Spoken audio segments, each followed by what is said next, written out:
Welcome to the Contrarians, and tonight, look at this panel. We've got a full panel, and our topic tonight is from Skeptic to Superfan, bands that won me over. Martin's here as well. Look at him. All right, let's do it. We want to hear from you.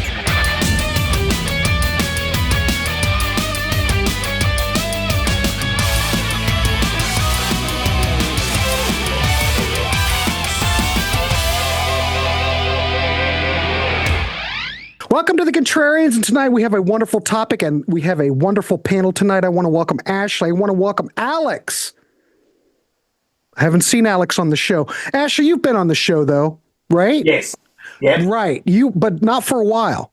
But anyway, No, it's good. You know how we love to have new blood in Contrarians because we like to talk music, and I do want to welcome, because I'll give Ashley another welcome, but welcome Alex, welcome Ashley. All right. West Coast Dave's here. And ladies and gentlemen, as always, the Elder of Rock. And of course, Martin's here. So our topic tonight, bands that we didn't get at first, but we learned to love, and why. So the panel has 3 picks each. We're just going to go around. I guess I'm just going to start. Well, let's throw Alex right out there. Why not? All right, cool. Alex, what are your first 3 picks? And then we'll go, I think we'll just go Alex, Elder, West Coast Dave, Martin, and then Ashley, and I'll come up with something. All right. Alex, you're up. All right. Well, first of all, thank you for having me. This is my first time, and I was expecting Grant, but not Martin as well. So if my hands are shaky, it's because I'm in royalty here. So this is an honor. So when I saw this topic, one band came to mind right away. The other couple took a little bit, just because I have 15,000 albums. So I have a wide collection of music, all genres, and usually I like an artist or I don't like an artist. There's not much kind of a learning curve. So, and just to kind of give some context, so I was born in 1969, raised on having the radio on constantly. In 1980, I get my first album, and that is Back in Black. And that was an epiphany. I knew nothing about them other than I had older friends that listened to them, and so I'm going to be cool like them and say, sure, I like AC/DC. So I get the cassette, I play it for the next couple of years. All I do is listen to AC/DC, and then my friends have an intervention and say there are other bands out there. So Judas Priest, Iron Maiden, Van Halen, and I get into heavy metal big time. I stay away from thrash initially because it was heavier than what I was expecting, but then I gravitate towards it, and next epiphany is Master Puppets, and so I go down that road. And so Metallica overtakes AC/DC as my favorite band, and I watch everything they do. And one thing is, everybody in the band is wearing Misfits t-shirts, and it's skeletons and it's skulls, and okay, I can get into this. And at the time, I had also got into crossover, so Cryptic Slaughter and SOD and Accused, and so I'm getting a little bit of punk in with my thrash. I go to my local record store, which was called Mystique Records, and I say, okay, they were heavy into metal and punk, but lean more punk. I said, I'm ready to experience punk. Where do I start? Knowing what I listened to, they hand me Black Flag, My War. Third epiphany, because half a minute into the first song, I'm sold. So Metallica, Misfits, punk rock, I'm ready for this. I buy it at a chain store. I put it on. I'm horrified. No pun intended. It was not Black Flag. It was not what I was expecting. The first couple of songs, okay, but all of a sudden, to me, in my ear and in my mind, I'm hearing this is an evil Elvis. And this is way before I knew that he was an evil Elvis, right? It didn't click with me. And there's songs like Come Back and Some Kind of Hate and Angel F sounds like a punk rock crooner. American Nightmare to me sounds like it could easily go in a Clambake soundtrack. I mean, this just was not my punk rock. So it's one of the few things I ever bought that I traded in instantly. So I took it back to my local store. They were thrilled to get this record. I got credit. I moved on. Danzig comes out a couple years later, and I like what I'm hearing there. Twisted Cane and Mother. The rest of them, indifferent on, but I stick with them with the second album, and then I really become a Danzig fan. And then I learned, because we didn't have the modern technology we do now, and you can pick up on what bands and where all these people came from. I learned that he was in the Misfits, and I'm scratching my head of how can that be? But I said, okay, I'll give it a chance. I go back. Now all of a sudden I'm blown away. Now everything I'm listening to Misfits resonates with me, and now I've become a huge fan. So that's one of those bands like today I can listen to all the time, anytime, and I love them. So, there's an instance where sort of a blind buy turned into what's going on, and then years later, now a band that I love. And then I also got into Sam Hain and on and on and on. So nice. Cool. All right. Second one. So second one is Candlemass. So while I'm learning all of this heavy metal in the 80s, I was not a Black Sabbath fan because by the time I got into metal, it was more Ozzy and Dio as solo artists, and Black Sabbath was not as relevant, early, mid, late 80s. So I didn't know that sound, but I would buy just off of a record label or a hype sticker, and Candlemass had a great hype sticker. I read it. I thought, okay, this is for me.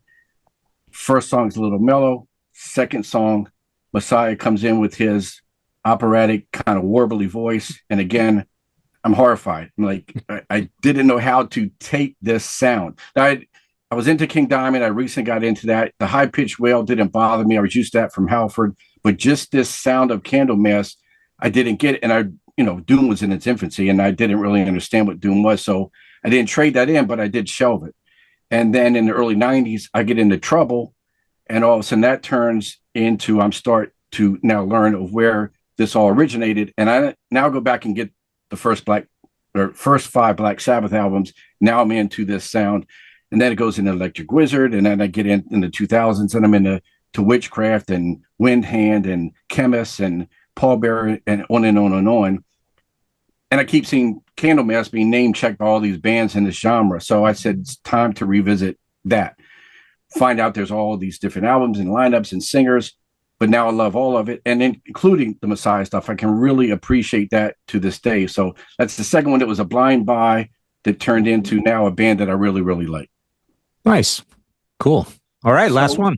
So third one is a big one as far as an artist, and that is Bruce Springsteen. And so again, I heard some stuff on the radio, I'm sure in the 70s on the FM rock stations we listened to, but I couldn't tell you, name check anything. My first real exposure was 84. Born in the USA comes out. I'm staring at MTV 24/7, and I'm inundated with these videos, Born in the USA and Glory Days and Dancing in the Dark. And again, scratching my head, what's the big deal with this guy, especially Dancing in the Dark, pulling Courtney Cox up on stage and doing this goofy dance. And I just didn't get it. So it was wimpy. It was, I don't know. Yeah. So I just ignored him. And so I'm getting more into music and all different kinds of music. And everyone is name checking him as one of the greats and a god. And you got to listen to Springsteen. And then I said, no, thank you. And I didn't listen to him until The Rising. And I had a friend say, you have to listen to this album. Give it a chance. I played it. It was the right sound at the right time. I loved it. I decided to go back and start at the beginning. And I will say this about Bruce, though. He's the one artist out of all these albums I have and all these artists that I like that I am super selective with. I have the first chunk of albums. I skip everything after Nebraska. I have Tom Joad. Then I skip.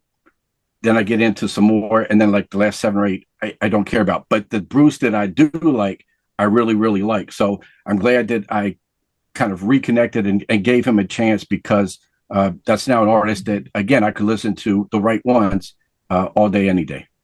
Wow. Sweet. Cool. Good job. Good job. Nice. Yeah. The only Bruce that I can even listen to is Born to Run. That's the only one. Well, maybe Darkness on the Edge of Town, but the other ones I just have I can't do it. Well, I will say this, on the new Nebraska set that is coming out, there are 2 early versions of Born in the USA, totally different from the commercial sounding song that came out, and they are good. Not great. Still, I have that ingrained in my brain of that sound, but much better than the hit that we know. All right, cool. I'll have to check it out. All right, excellent. Alex, thanks so much. Let's throw it over to the Elder of Rock, ladies and gentlemen. Elder, what you got? Thank you. All right. Well, my first one's going to be Genesis. because when I first heard Genesis, probably like a lot of other people, you just heard like the Phil Collins stuff, all that commercial stuff. It's okay, but but I wasn't like a fan of it. But then I remember hearing like a lot of people, well, early Genesis is a lot different, So and I remember I was at a record store one day and I saw, I think it was Foxtrot for like $5. So I was like, oh, I'll pick it up, I'll check it out, and oh my gosh, I was just blown away by how different it was from the Genesis I was used to. And then after that, I got all their other stuff, the Peter Gabriel stuff and all that.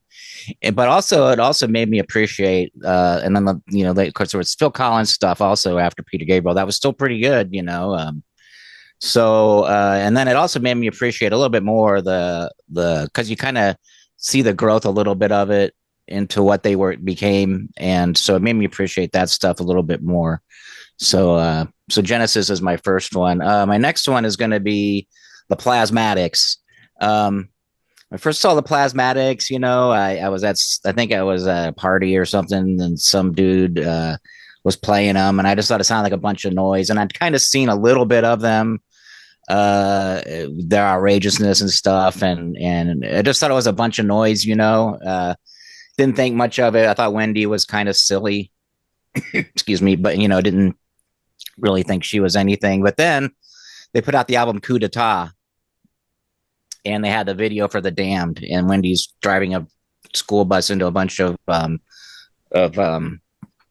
TV sets, and then that made me got that album, really liked it, made me go back to the earlier stuff. I kind of appreciated, like with Genesis, the growth into being kind of a heavy metal group, and then I bought her solo stuff after that, and I thought that was really good. So I became a big fan of that, and I really appreciated it, and really see what kind of groundbreakers they were, as far as theatrical rock and being shocking and all that stuff. Also, I think another thing that helped me like them was they were on SCTV, Second City Television, and John Candy had a mock show on there. It was the Fishing Musician, and the Plasmatics played, and they're smashing up everything.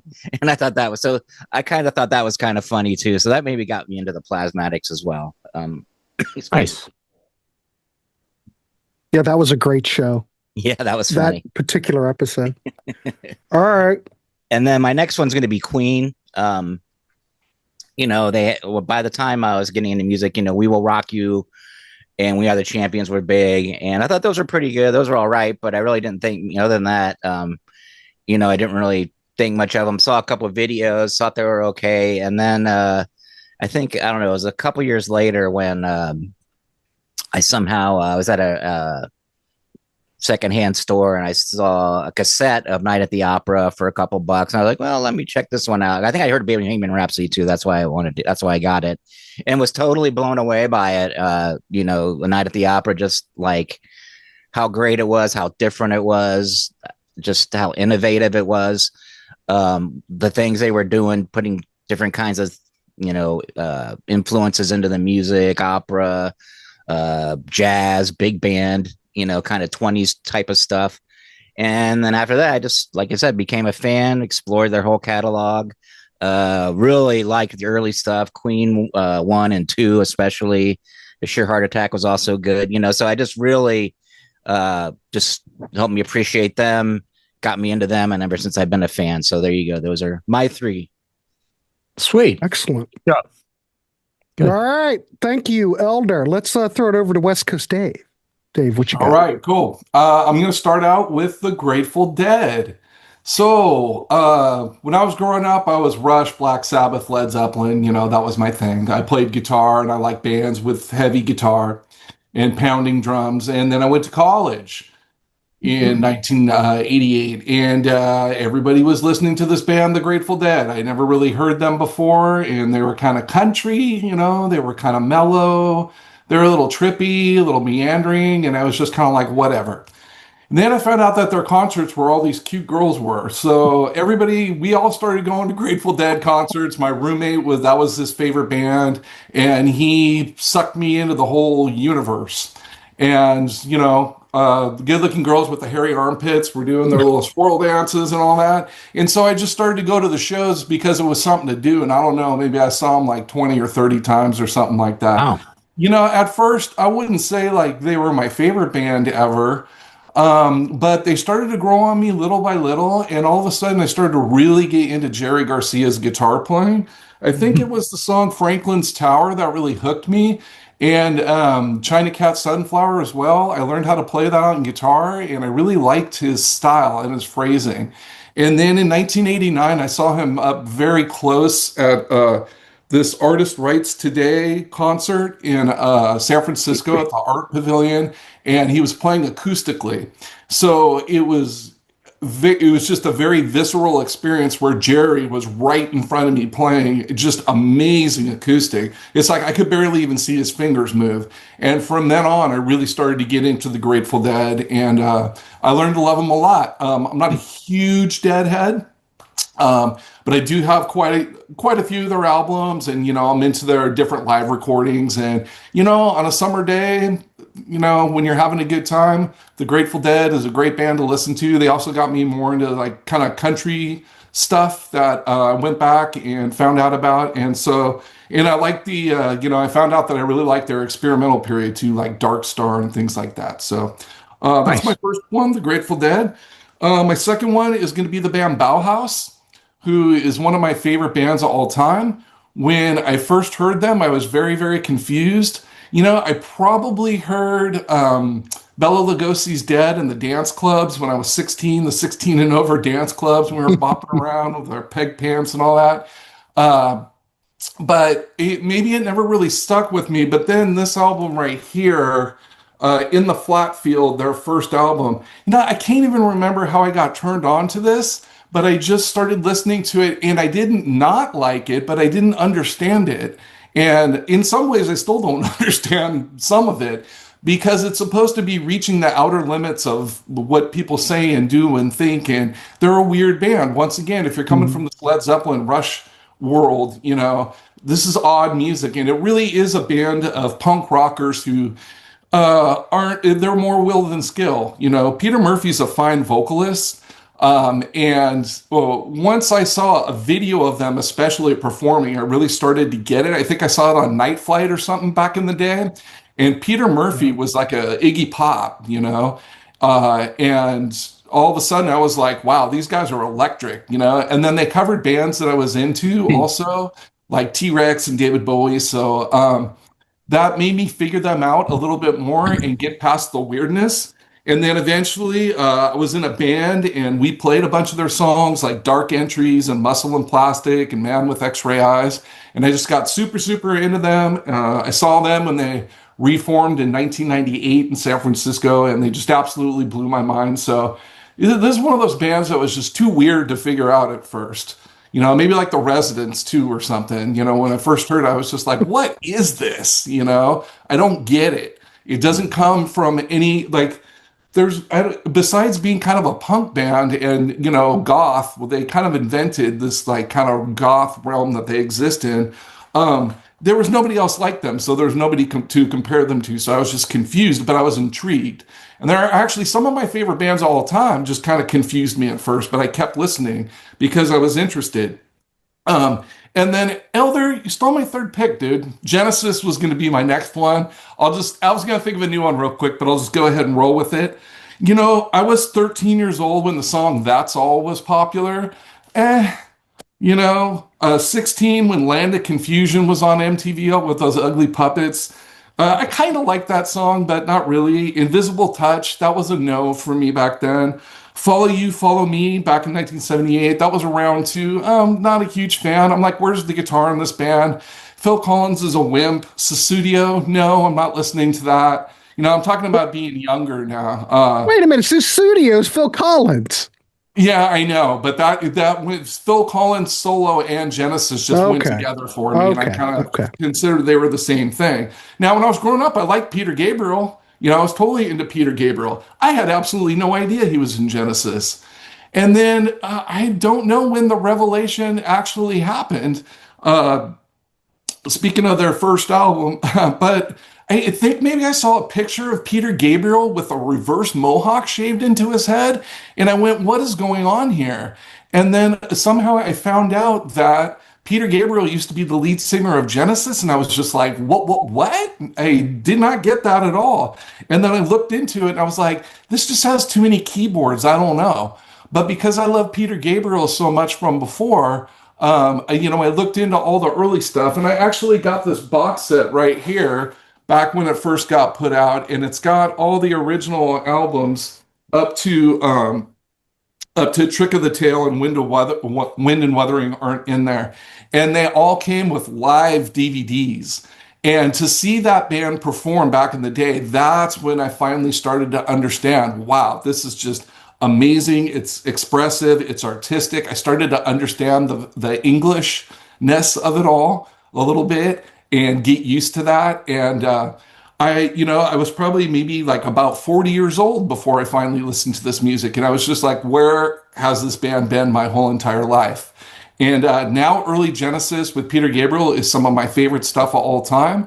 And I just can't get enough. And then even when Peter Gabriel left, the albums after that, I love too. And even recently, I started to go back and listen to like Abacab, and there's some cool songs on there. And I even like some of Phil Collins' solo catalog now. Maybe it's just because I'm getting older or something like that. But I was prejudiced against it at first because I saw it as very wimpy. And then over time, I realized that there was a lot of good music to be found in all the cracks and crevices of Genesis there. So that's my 3. Sweet. Super. Awesome. So, yep. Awesome. All right, Martin, you're up. Okay, so yeah, I've got 3 fairly different ones here. Let's go with a pretty conventional one here, I guess, to start with.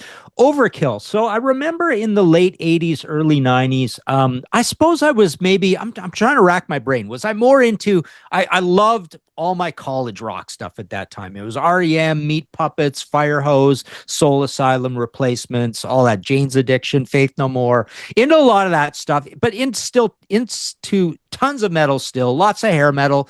But there's something about the second wave of thrash bands that I kind of ignored. Overkill, Testament, this whole idea of bands that seemed to be a little bit, to me, Metallica clones or Anthrax clones kind of thing. So Overkill, I knew all these albums. I had all these albums, didn't pay them a ton of attention, but just over the years, when I would say in the last 10 years, I've decided I don't have a lot of place for Slayer anymore. For some reason, I don't play Megadeth a lot anymore. Metallica still is stuck with me. I like their new stuff.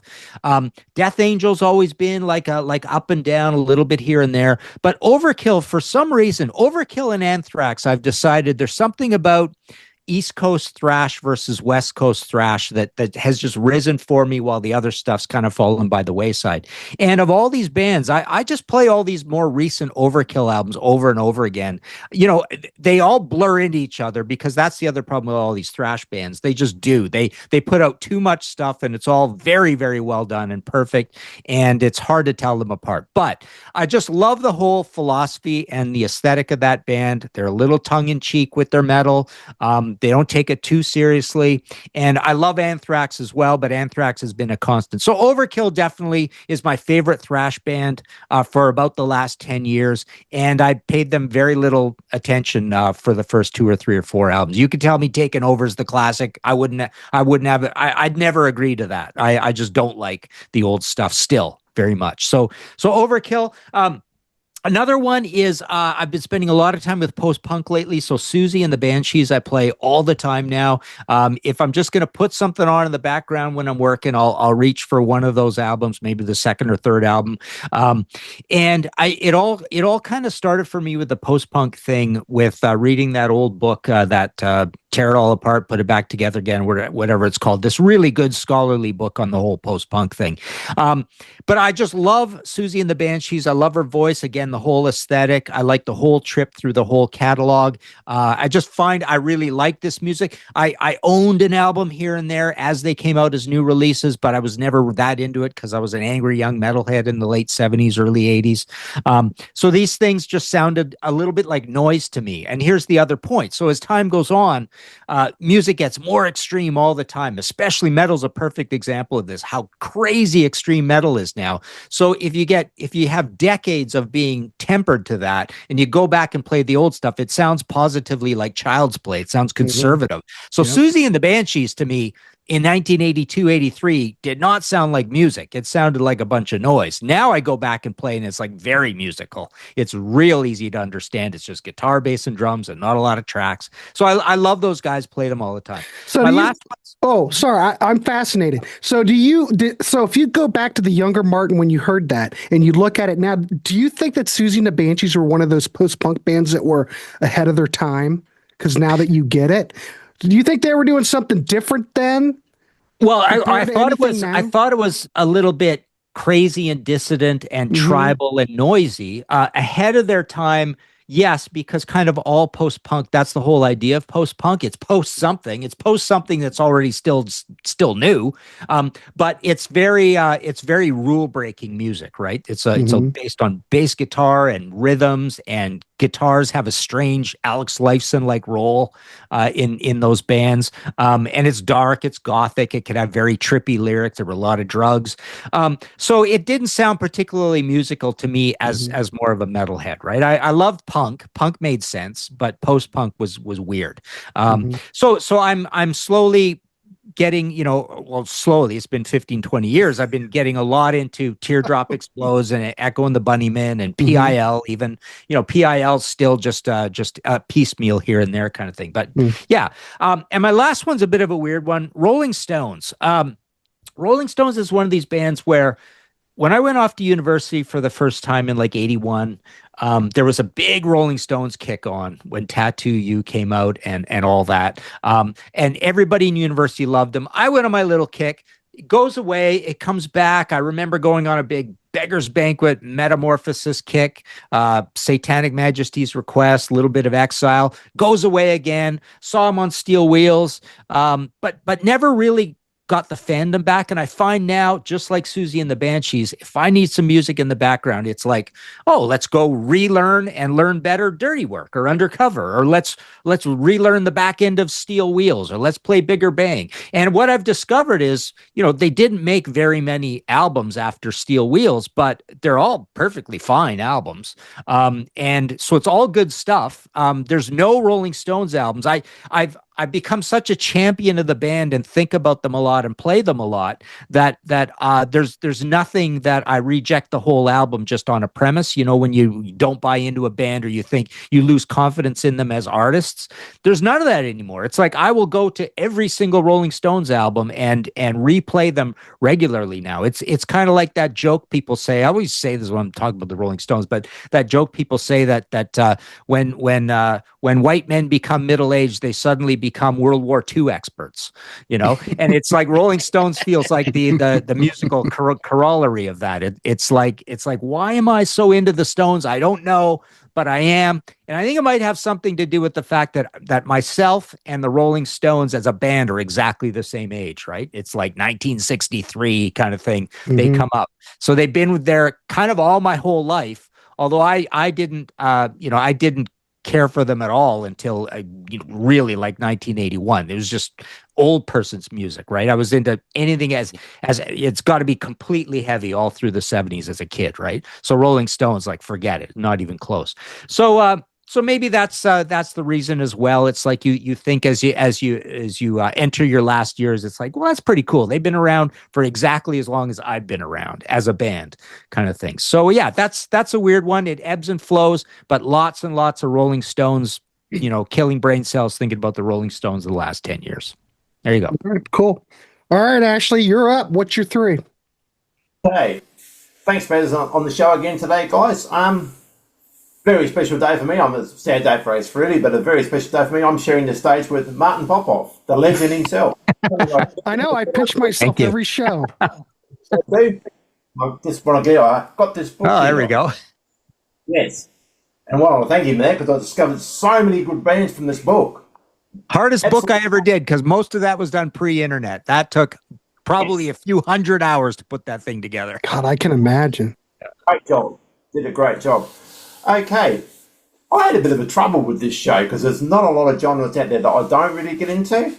And I was out driving one day, my wife and I were out doing some food shopping, and she said to me, "Well, why don't you bring up some bands that I got you into?" And I'm thinking, "Yeah, well, okay, we'll go with that." So, come 1985, here I am discovering metal for the first time. Had hair down about there, got into all your heavy bands, and then discovered Slayer, Metallica, Anthrax, and SOD, and bands like that. And in '85. Released in Australia, we had this album come out.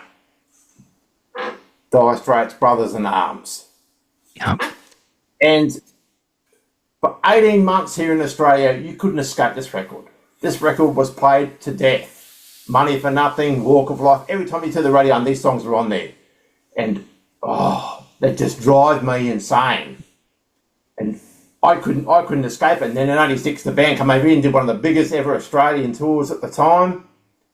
And you just couldn't get away from them. And every time you speak to someone, we're into I Love Dire Straits, rah, rah, rah, and they're going, yeah, but I only love Brothers in Arms. I'm thinking, well, they've done other stuff besides that. And I didn't listen to them for many, many years until I met my wife, probably about 8 years later. And she had the cassette of that, and I thought, no, not again. But then she also had other cassettes, and she had the very first album from '78, self-titled Dire Straits, and I put that on thinking, wow, this is really good. This is really good. It's back to a traditional type of style that they had. You get tracks like Water of Love and Down to the Waterline, and they're really good songs. And I really liked that album a lot, and I played it again and again. I thought, mate, this is really good. Then you come on to the second album, Communique, and tracks like Once Upon a Time in the West and Lady Rider, and it's more in the same as the first album in that type of style as well. And I really enjoyed that a lot as well. But the Maker Movies albums was what triggered me. That I thought that was a perfect 9 out of 10 album. That's really good. Really good. So my first choice is Dire Straits. Nice. My second one, back to 1985 again. And this album came out in Australia, and this is another band that I despised. The Cars? Cars. Yeah. Again, Taboo. Couldn't stand them. Couldn't hack it. It was the same thing again. They got thrashed to death because this was a big album as well. 1985 in Australia when it first came out. And then later on down the line, my wife had a cassette, and it had one of those, you used to get those 2-for-1 albums on a cassette. And it had the first album and Candio. And I put them in one day and thinking, wow, these are a bit different. These are a lot better than what I've heard.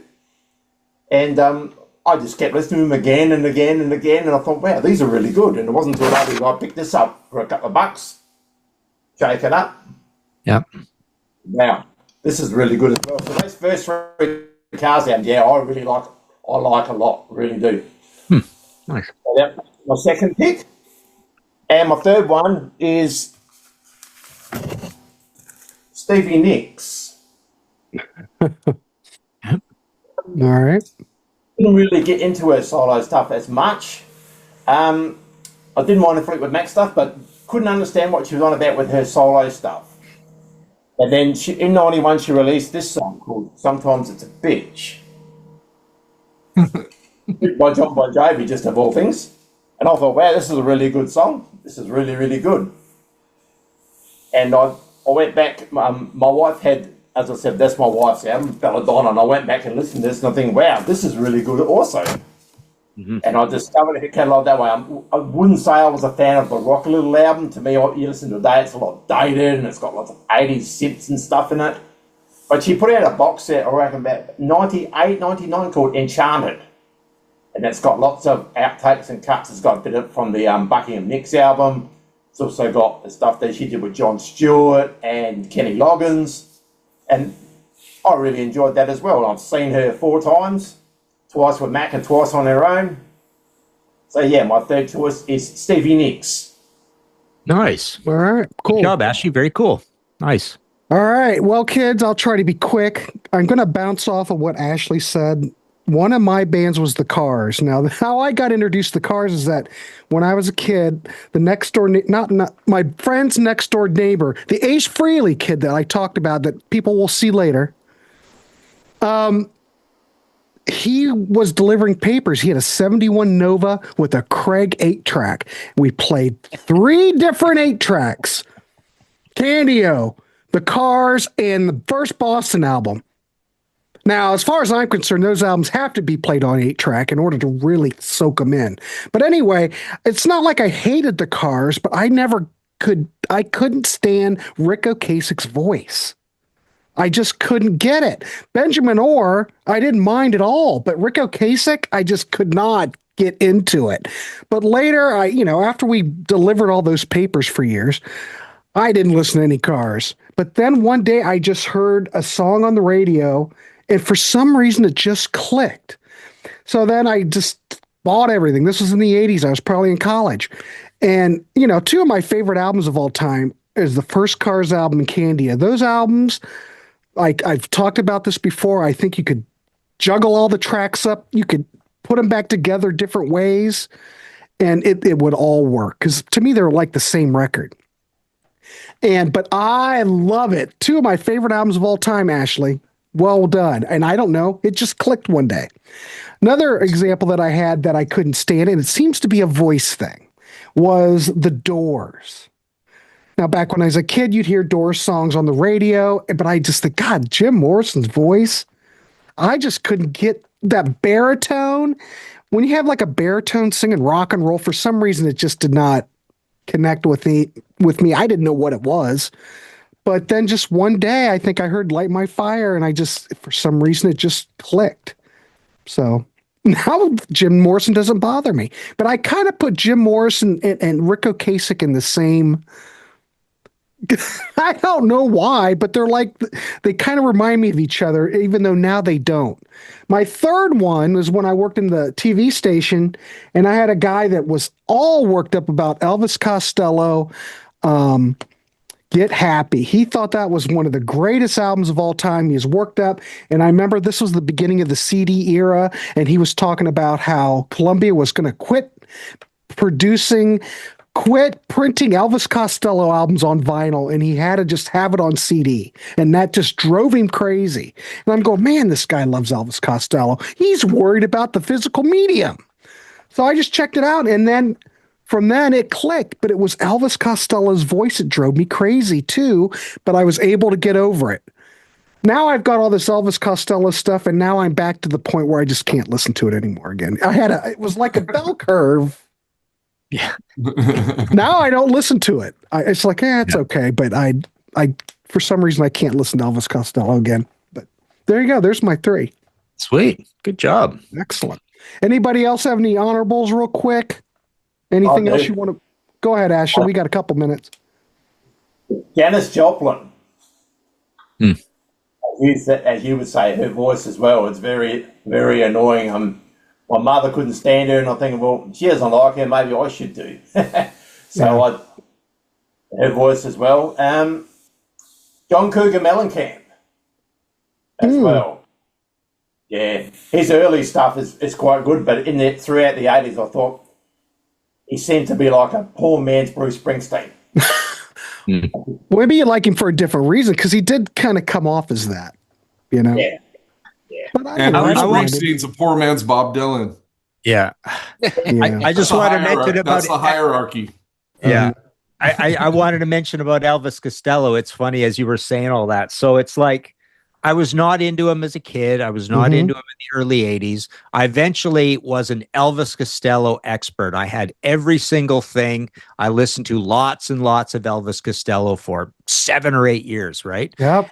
And then I listened to no Elvis Costello forever. And now, if you told me, you know what? There's a new law out. We have to take away every artist from your entire life, and you have one artist to listen to for the rest of your life. If they told me it was Elvis Costello, I'd go, yeah, I could do that. I could literally probably listen to Elvis Costello for the rest of my life. It's like I keep forgetting those out. I got a lot of artists like that where you forget how much you love this catalog and how long this catalog is. You haven't played any of it for years, and it's like, man, I could literally listen to nothing but Elvis Costello forever.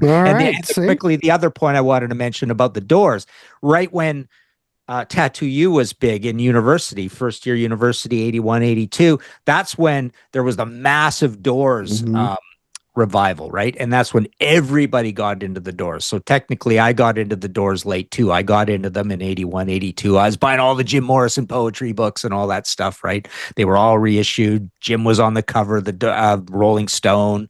It was a big deal. American Prayer came out. So I think there's a lot of people who got into the Doors late, right? And they got into it right there.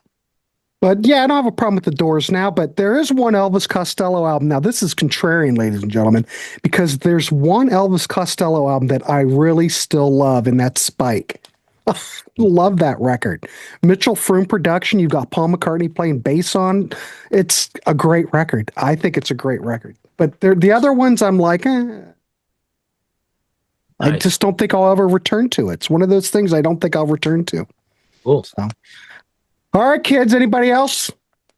I was just going to say my honorable mention was the Doors too. I hated "Hello, I Love You." Just hated it on the radio.